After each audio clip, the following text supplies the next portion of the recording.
Hello students. In this video we are going to discuss about vibrational rotational Raman spectroscopy. This is another part of Raman spectroscopy, another field of Raman spectroscopy. In this type of Raman spectroscopy we will deal with the transitions of molecules within the vibrational energy levels accompanied by the transitions between rotational energy levels. This is very similar to the spectroscopy which we have already discussed, that is vibrational rotational spectroscopy.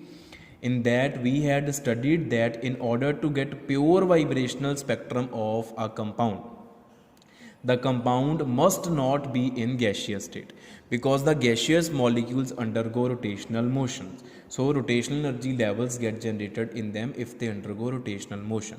In order to have no rotational energy level generation in the molecules, the rotational motion of the molecules should be quenched and the molecules should not be in gaseous state, so that the rotational energy level is not rotational energy levels are not generated in them. The molecules should be in liquid state. So in order to have pure vibrational spectrum or pure vibrational Raman spectrum, the compound should be in liquid state so that the molecules do not rotate, they do not show rotatory motion.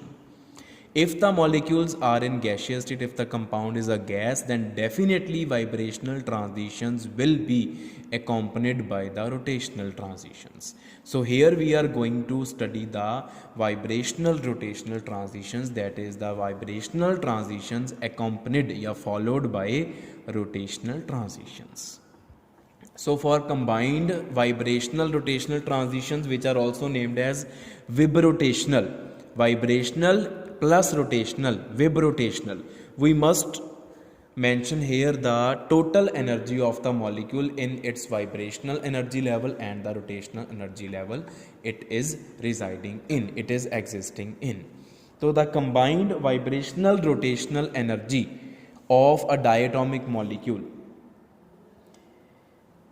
it is E bar J comma V. J for rotational quantum number, V for vibrational quantum number. It is equal to, which is it can also be written as nu bar J comma V, and it is equal to B J into J plus 1. This is rotational energy plus vibrational energy, V plus 1 by 2 omega E plus V plus 1 by 2 the square omega E x E centimeter inverse,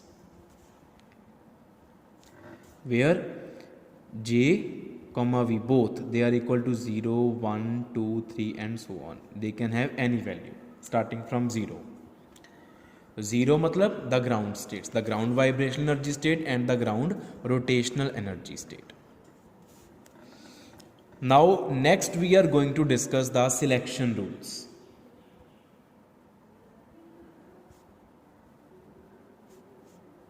Selection rules for vibrotational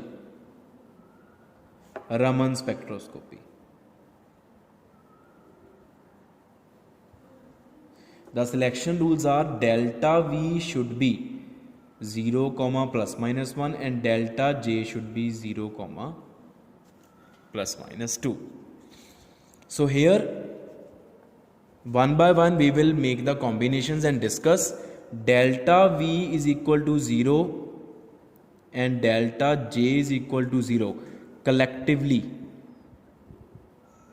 refer to the Rayleigh transition,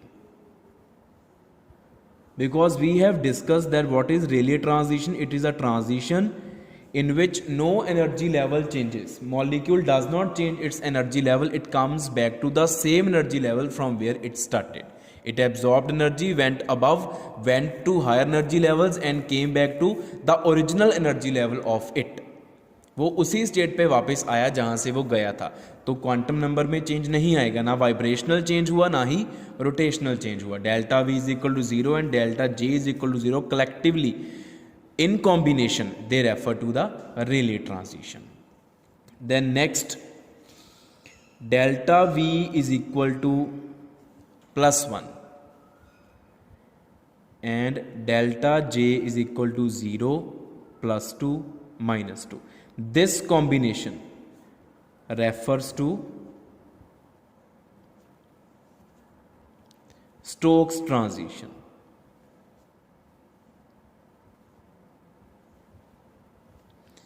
And delta V is equal to -1 in combination with delta J is equal to 0, +2, -2. It refers to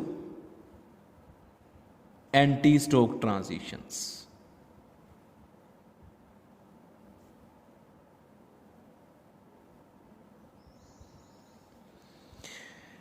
Now try to understand the point. Delta V is equal to 0, delta J is equal to 0. The molecule should come back to its original level from where it started. Its rotational energy level should also not change. It should also be same. So delta J should also be 0 for Rayleigh transition. Rayleigh transition के left पे जो lines बनती हैं वो होती हैं Stokes transition के correspondingly, और जो राइट पे होती हैं वो होती हैं एंटी स्टोक्स ट्रांजिशन के कॉरेस्पॉन्डिंगली. और जो स्टोक्स ट्रांजिशंस होती हैं उनमें क्या होता है कि those transitions are actually the transition from lower level to some higher level. कि मॉलिक्यूल एक्साइट हुआ by absorbing the energy, it went to some higher energy state and it came back to an energy state which lies above its original energy state. जहाँ से वो ऊपर गया था उसके ऊपर वाले किसी स्टेट के ऊपर वापस आएगा. वो होती है स्टोक ट्रांजिशन, और एंटी स्टोक इससे ऑपोजिट होती है. अभी हम इन डिटेल में जाएंगे, we will go in detail. और उसके लिए आपको जो पहले वीडियो आपने देखी है वाइब्रेशनल रोटेशनल स्पेक्ट्रोस्कोपी सिंपल वाली, वो आपको थोड़ी सी दोबारा देखनी पड़ेगी, बिकॉज वही वाला कॉन्सेप्ट सेम टू सेम इसमें लगेगा. Now we are discussing only about the Stokes transitions.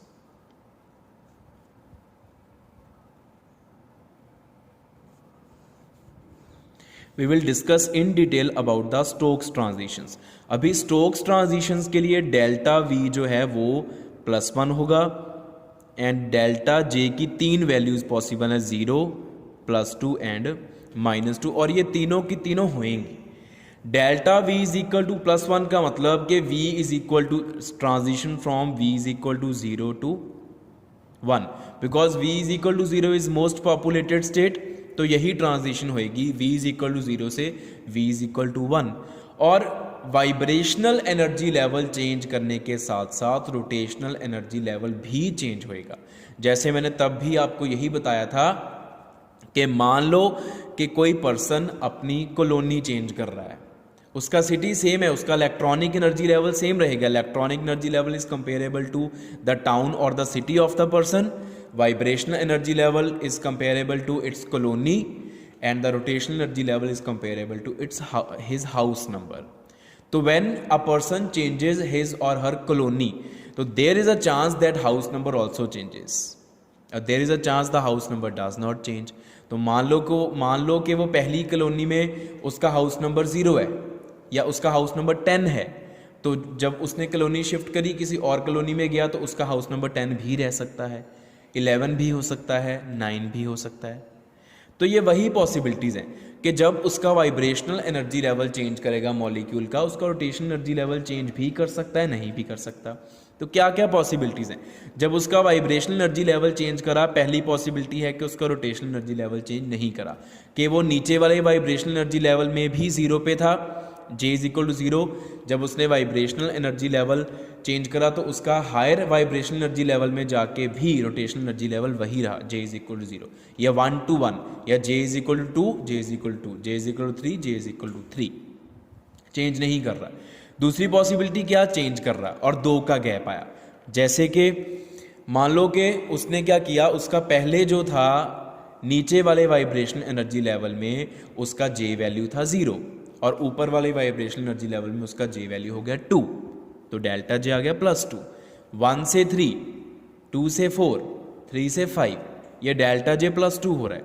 और J इज इक्वल टू -2 का मतलब क्या है कि मान लो नीचे वाले वाइब्रेशनल एनर्जी लेवल में डेल्टा J की वैल्यू 2 थी और ऊपर वाले में 0 हो गई, नीचे वाले में 3 थी, ऊपर वाले में 1 हो गई. ऐसे करके ये मैं ड्रॉ करके दिखाऊंगा आपको सारी चीज़ें, फिर आपको समझ आएगी. तो 3 पॉसिबिलिटीज़ ये आपको ड्रॉ करके दिखा रहा हूँ मैं. स्टोक्स ट्रांजिशन जो है, तो स्टोक्स कहने का मतलब ये है कि स्टोक्स ट्रांजिशन में 3 तरह की ट्रांजिशंस होंगी. We will be having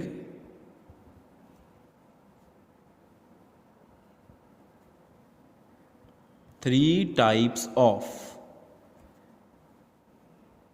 Stokes transitions. कौन कौन सी? Delta V is equal to 1, delta J is equal to 0।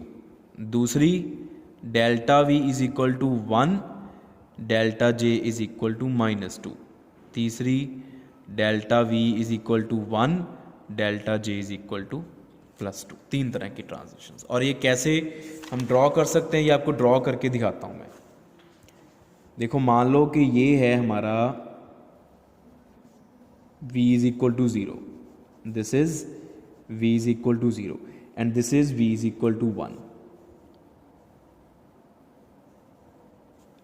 तो ये vibrational energy level it will be divided into rotational energy levels, और रोटेशनल एनर्जी लेवल्स की energy ऊपर जाते जाते इंक्रीज करती है।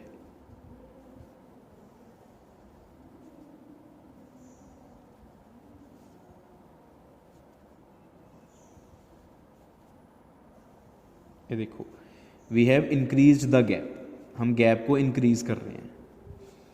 सो ये सारा का सारा it refers to V is equal to 0। ये सारी कॉलोनी है, ये सारे हाउसेस बने हैं उसमें, ये हाउस नंबर है। This is what, this is J is equal to 0, this is J is equal to 1, 2, 3, 4, 5 and so on. ऐसे ही अगर हम next V is equal to 1 की बात करें, उसमें भी एनर्जी जो हो गए रोटेशनल एनर्जी लेवल्स वो ड्रॉ करते हैं हम। These are the rotational energy levels, इनमें भी हमने गैप इंक्रीज करे जाना है like this. This is J dash is equal to 0, this is 1, 2, 3, 4, 5 and so on. Whole this is V is equal to 1, और इधर को एनर्जी जो है वो इंक्रीज कर रही है। The energy is increasing in this way. अभी जो हमने 3 पॉसिबिलिटीज लिखी हैं वो ड्रॉ कर लें। V इज इक्वल टू 1 मतलब vibrational energy level will change from V is equal to 0 to V is equal to 1 and delta J that will remain 0। So यहाँ से हम ड्रॉ करते हैं। J इज इक्वल टू 0 से J is equal to 1 गई transition, J is equal to 1 से J dash is equal to 1, J is equal to 2 से J dash is equal to 2, J is equal to 3 से J dash is equal to 3। This refers to delta J is equal to 0। ये सारी transitions जो हैं ये इनके लिए delta J की वैल्यू 0 है, मतलब हाउस नंबर चेंज नहीं करा, कॉलोनी चेंज हुई। दूसरी पॉसिबिलिटी क्या है, डेल्टा V 1 डेल्टा J -2, तो इधर ड्रॉ करते हैं, कम एनर्जी वाली ट्रांजिशंस है।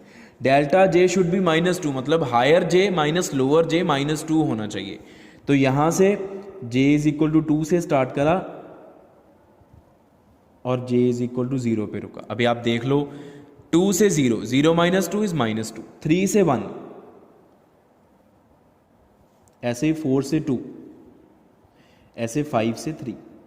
All these transitions they correspond to delta J is equal to -2 and third possibility is delta V is equal to 1, delta J is equal to +2 मतलब इस energy level से उधर कॉलोनी चेंज करी और delta J +2 होना चाहिए, मतलब यहाँ 0 ऊपर जाके 2, 0 J is equal to 0, J dash 2, J is equal to 1,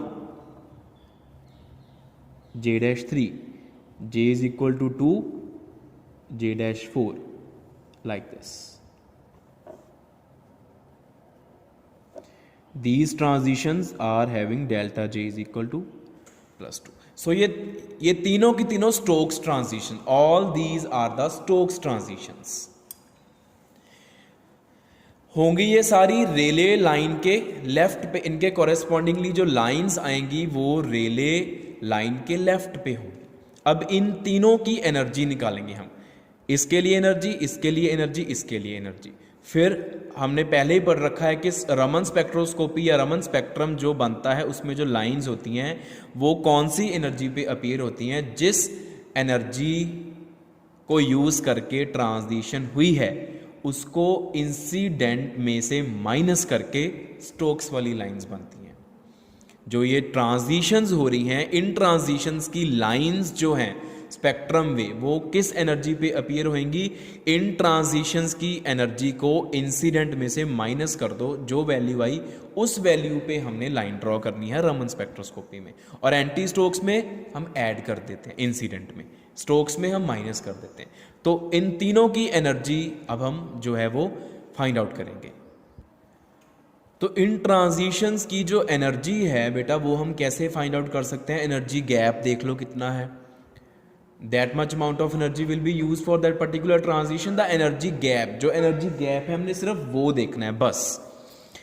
तो energy of these transitions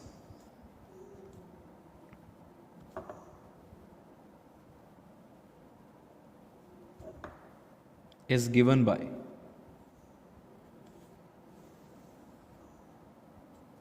in transitions के लिए जो एनर्जी है वो, अभी मैं सारी कैलकुलेशंस नहीं करूंगा, बता दूंगा कैसे निकालना है। आपने इस फॉर्मूले में डाल के वो एनर्जीज को फाइंड आउट कर लेना है, ठीक है। I will write the direct expressions. First, for delta V is equal to +1, delta J is equal to 0, the transition is, transition क्या है actually? v is equal to 0 to 1, j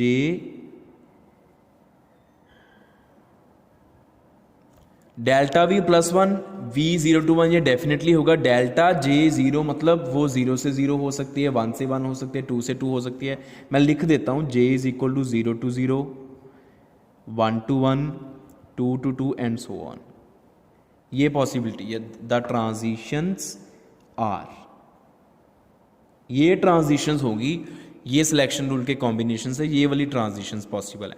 हमने इनकी energy general निकाल लेनी है, we will find their general energy. अभी delta J तो change कर नहीं रहा, delta J, if delta J is not changing तो J dash is equal to J dash minus J is equal to 0, मतलब J value is not changing. तो delta E bar v is equal to 0 to 1, comma j to j dash, ये transition है हमारी actual में, j to j dash and j dash is equal to j ultimately. अच्छा, इसको find out कैसे करेंगे? It will be found as, अभी ये देख लो, अभी हम डेल्टा मतलब चेंज, यहां से देखो, E bar J dash comma V is equal to 1 minus E bar J comma V is equal to 0। ऐसे निकालेंगे इसको, ऐसे निकालते हैं ना गैप हमेशा, हायर की एनर्जी माइनस लोअर की, या फाइनल स्टेट की एनर्जी माइनस इनिशियल स्टेट की एनर्जी। ये फाइनल स्टेट की एनर्जी होगी बिकॉज हमारे पास ट्रांजिशन क्या है, what transition are we having? v is equal to 0 to 1, तो final is v is equal to 1, initial is v is equal to 0, तो v1 और इनिशियल में v0 और j to j dash, j dash आ गया, यहाँ पे j आ गया, final minus initial, ultimately expression में आपने j को j डैश पुट कर दियो। तो हमारे पास ऑन सॉल्विंग एक्सप्रेशन क्या आ जाएगा? We will be having expression 1 minus 2xe omega e centimeter inverse. This much amount of energy will be utilized for this set of transitions. For this set of transitions, this much amount of energy. मतलब सारी transitions के लिए same energy लग रही है, क्योंकि J आया ही नहीं। J 0 से 0 जाए, 1 से 1 जाए, 2 से 2 जाए, 3 से 3 जाए, सारी की सारी जो ये ट्रांजिशंस हैं उनके लिए एनर्जी सेम लगेगी। That is this is called equilibrium frequency और इक्विलिब्रियम एनर्जी। ये हमने पहले पढ़ा हुआ है वाइब्रेशनल रोटेशनल स्पेक्ट्रोस्कोपी में। तो दूसरे टाइप की energy, delta V is equal to +1, delta J is equal to +2। ये वाली ट्रांजिशंस के लिए, ये वाली, ये जो सेट ऑफ ट्रांजिशंस है इनके लिए। ट्रांजिशन क्या है एक्चुअली? ट्रांजिशंस आर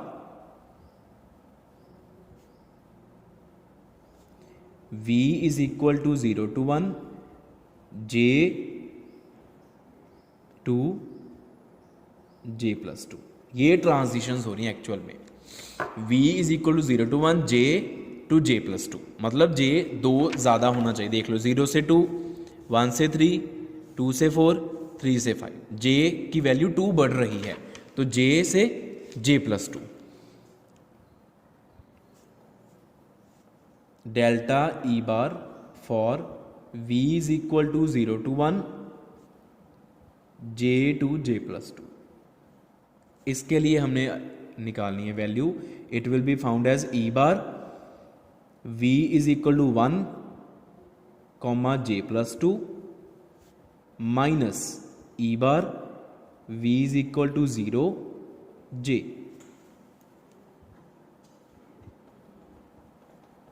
ऐसे निकलेगी इसकी एनर्जी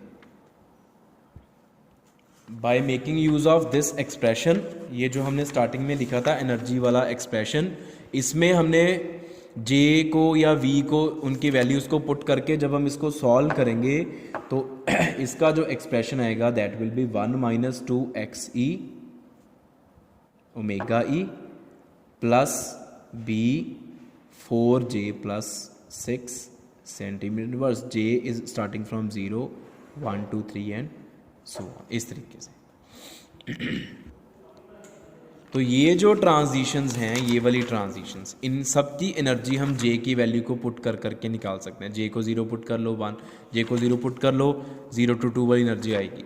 J को 1 पुट कर लो 1 से 3 वाली ट्रांजिशन की एनर्जी आ जाएगी इसमें ऐड करके। J को 2 पुट कर लो 2 से 4 वाले की एनर्जी आ जाएगी। तो ऐसे J की वैल्यूज़ पुट करके हम इन ट्रांजिशंस की एनर्जी की वैल्यूज़ को फाइंड आउट कर सकते हैं। And third possibility is delta V is equal to +1, delta J is equal to -2। तो transitions are V is equal to 0 to 1, ये तो वही रहेगी। J plus 2 से J, ये ट्रांजिशन ऑपोजिट जा रही है, आप देख सकते हो यहाँ से। J plus 2 से J, मतलब J की वैल्यू 0 1 2 3 ही रहती है हमेशा। J starts from 0, तो 0 plus 2 2, 2 to 0, first transition is 2 to 0। J को 1 पुट कर लो 1 plus 3, 1 plus 2 is equal to 3, 3 से 1, 3 से 1, next will be 4 to 2, next will be 5 to 3। तो J plus 2 से J की तरफ जा रही है ट्रांजिशन। इसके लिए energy delta E bar V is equal to 0 to 1 and J plus 2 से J, that will be found as E bar V is equal to 1 J minus E bar V is equal to 0 J plus 2। Final state की energy minus initial state की energy, और इसकी value solve करके आ जाएगी 1 minus 2xe omega E minus B 4J plus 6 centimetre inverse. J starts from 0। तो आप J की वैल्यू पुट करी जाओ, J is equal to 0 put करोगे that will be the energy of 2 to 0। J को आप 1 पुट करोगे that will be energy of 3 to 1। J को आप 2 पुट करोगे that will be energy of 4 to 2 and so on. तो इन सारी जो ये स्टोक्स ट्रांजिशंस हो रही हैं, इन सब के लिए हमने एनर्जी जो है वो फाइंड आउट कर ली है। अब जब स्पेक्ट्रम में इन ट्रांजिशंस के कॉरेस्पॉन्डिंगली लाइंस ड्रॉ करी जाएंगी, तो जो रमन स्पेक्ट्रम होगा उसके सेंटर में तो आ जाएगी रिले लाइन, उसके लेफ्ट पे जो स्टोक्स लाइंस आएंगी बेटा, स्टोक्स लाइंस, क्योंकि स्टोक्स ट्रांजिशंस 3 तरह की हैं, तो जो स्टोक्स लाइंस होंगी उनको भी हम 3 कैटेगरीज में डिवाइड कर देंगे, उनका नाम रख देंगे। The Stokes lines they will be divided into 3 branches. The Stokes lines will be categorized into 3 branches। और ये 3 ब्रांचेस कौन सी होंगी? First will be the Q branch, मतलब एक हिस्सा। जो स्टोक्स ट्रांजिशंस 3 तरह की हैं, तो 3 तरह की लाइन आएंगी, तो उन तीनों के हमने नाम रख दिए। क्यू ब्रांच में कौन सी लाइंस होंगी? Lines corresponding to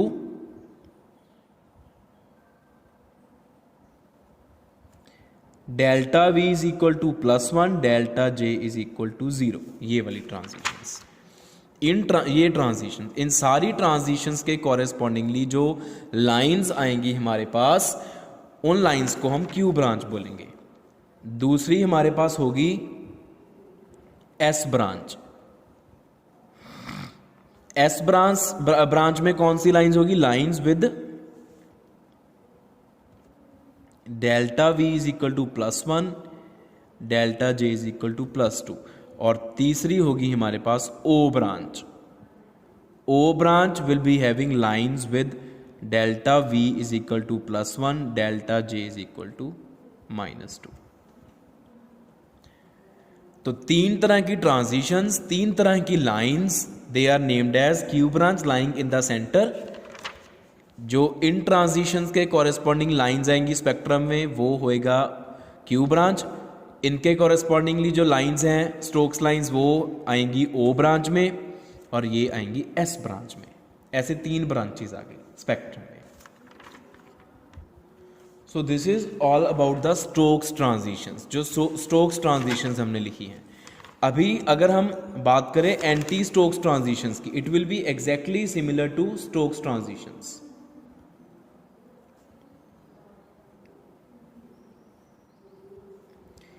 anti Stokes transitions, delta V is equal to -1 and delta J is equal to 0, +2 and -2।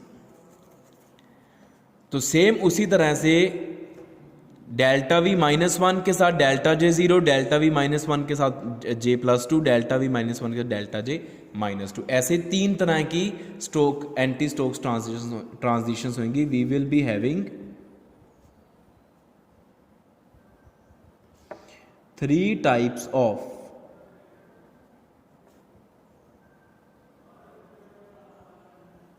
Anti Stokes transitions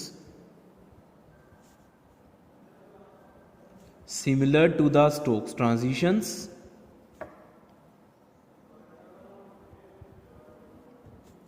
The energy of these anti-Stokes transitions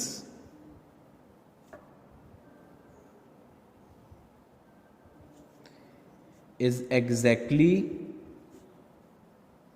same as those of corresponding Stokes transitions. जितनी energy Stokes transitions के लिए लगी है, उतनी ही energy anti Stokes transitions की होगी। Corresponding word का मतलब क्या होता है? कॉरेस्पॉन्डिंग वर्ड का मतलब होता है सिमिलर वाली स्टोक्स ट्रांजिशन। जैसे जो डेल्टा J की वैल्यू स्टोक में होगी, अगर वही डेल्टा J की वैल्यू एंटी स्टोक में है, तो दोनों ट्रांजिशन की एनर्जी सेम होएगी। Magnitude will be same. हमने साइन नहीं देखना होता इसमें, we will see only the magnitude. Sign just refers to whether the energy is absorbed और रिलीज्ड, तो हमने मैग्नीट्यूड देखना होता है। तो ये लाइन लिखेंगे हम, और एंटी स्टोक्स ट्रांजिशंस के लिए हम एक्सप्रेशंस को पूरा डिराइव नहीं करेंगे, बिकॉज वो स्टोक्स वाली ही रहेंगी same to same. So therefore anti Stokes lines, अभी जो एंटी स्टोक्स लाइंस आएंगी स्पेक्ट्रम में, in the spectrum, in the Raman spectrum, will also be divided in 3 branches similar to the Stokes lines. Anti Stokes lines को भी हम वही 3 branches में divide करेंगे। कौन सी 3 ब्रांचेस कौन सी लिखी हमने? O, Q, S, divided in 3 branches O, Q, S similar to the Stokes lines. तो अभी हम अगर इन टोटल बात करें, if we talk in total about the vibrational rotational Raman spectrum, general pattern of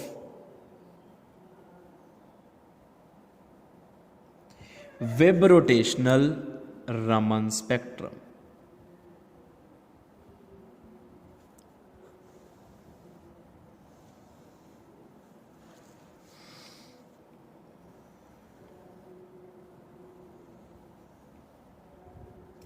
इधर intensity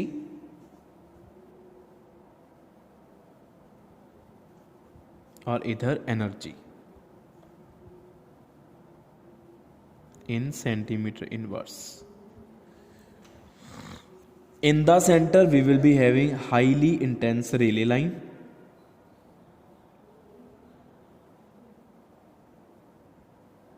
This is Rayleigh line. Rayleigh line के left पे Stokes line और राइट में एंटी स्टोक्स लाइन. जो लेफ्ट पे Stokes lines हैं वो 3 branches में डिवाइडेड होंगी. कौन कौन सी 3 ब्रांचेस में? O branch, Q branch and S branch. तो in the centre we will be having a band corresponding to O branch. O branch में हमेशा लाइंस नहीं आती बिकॉज सारी लाइंस की एनर्जी सेम है, तो एक बैंड बन जाता है लाइंस को कंबाइन करके. उसके अराउंड एस ब्रांच की lines,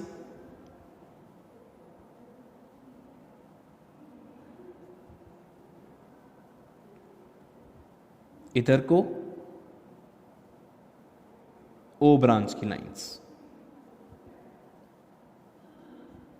like this. Similarly on this side,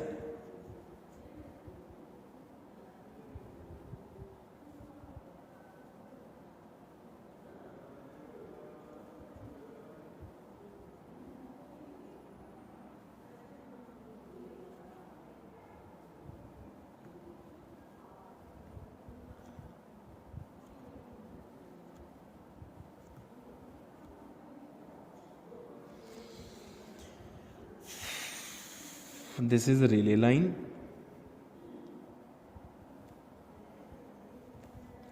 These are Stokes lines. These are anti-Stokes lines.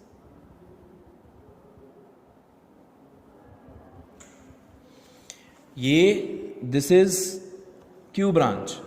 This is also Q branch. ये होगी एस ब्रांच, ये होगी ओ. ऐसे ये ओ, ये एस. अभी थोड़ा सा सेट करेंगे इसको. ये जो लाइंस आई हैं, these lines are due to delta J is equal to +2. मतलब ये रोटेशनल लेवल्स में जो ट्रांजिशंस हुई हैं ये वाली, these lines correspond to these transitions. ये वाली जो ट्रांजिशंस है ये वाली delta J is equal to +2 वाली, और ये delta J is equal to -2. So both are similar, both lines are due to the transitions between rotational energy levels. और जब रोटेशनल एनर्जी लेवल्स में ट्रांजिशंस होती हैं, जे वैल्यू चेंज करती है, तो जो इंटेंसिटी ऑफ लाइंस है वो सेम नहीं रहती. वो हम पहले ही पढ़ चुके हैं कि पहले इंटेंसिटी थोड़ी थोड़ी करके इंक्रीज करती है और फिर जो इंटेंसिटी है वो डिक्रीज करने लगती है, इस तरह से.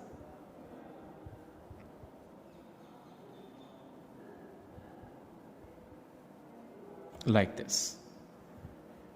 इधर भी सेम, पहले इंटेंसिटी इंक्रीज करेगी फिर इंटेंसिटी डिक्रीज करेगी. Why we have drawn like this? Because these lines are due to the, आप लिख सकते हो नीचे कि the lines appearing in O branch and S branch, they are due to the transitions between rotational energy levels. So the intensity of lines in these branches will not be same. The intensity of all the lines in a particular branch, in a particular S branch or in a particular O branch, the intensity will initially increase, will reach a certain level, certain value, and then will start decreasing. Same will happen in all the branches, all O and S branches. This is O branch. This is S branch. this is O branch, this is S branch, this is Q branch, this is Q branch.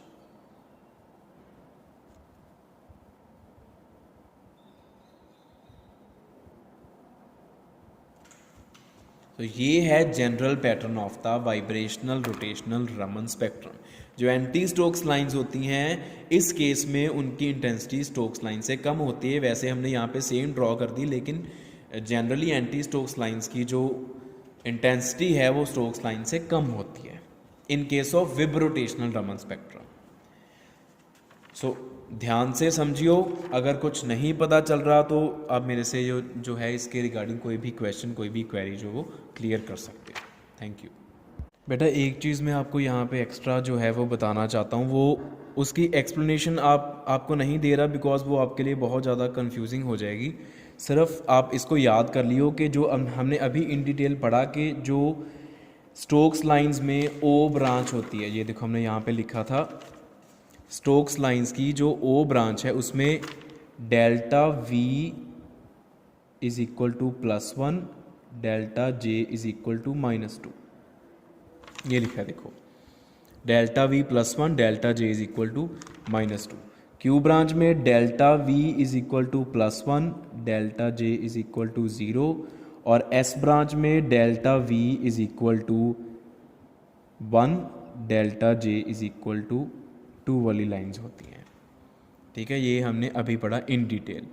जो anti Stokes lines की O, Q और S branches हैं उसमें Q का तो same रहेगा, delta V is equal to -1, delta J is equal to 0। O branch में delta V is equal to -1, delta J is equal to +2 वाली lines होंगी, और एस ब्रांच में होंगी delta V is equal to -1, delta J is equal to -2। ये difference जो है delta J का, डेल्टा वी का, डेल्टा जे का जो कॉम्बिनेशन है वो आपने ध्यान से लिखना यहाँ पे। वैसे अगर आप नहीं भी मेंशन करोगे तो भी चलेगा, लेकिन it is necessary to be mentioned here कि there is a change in the values of delta V and delta J for O and S branches of Stokes lines and anti Stokes lines.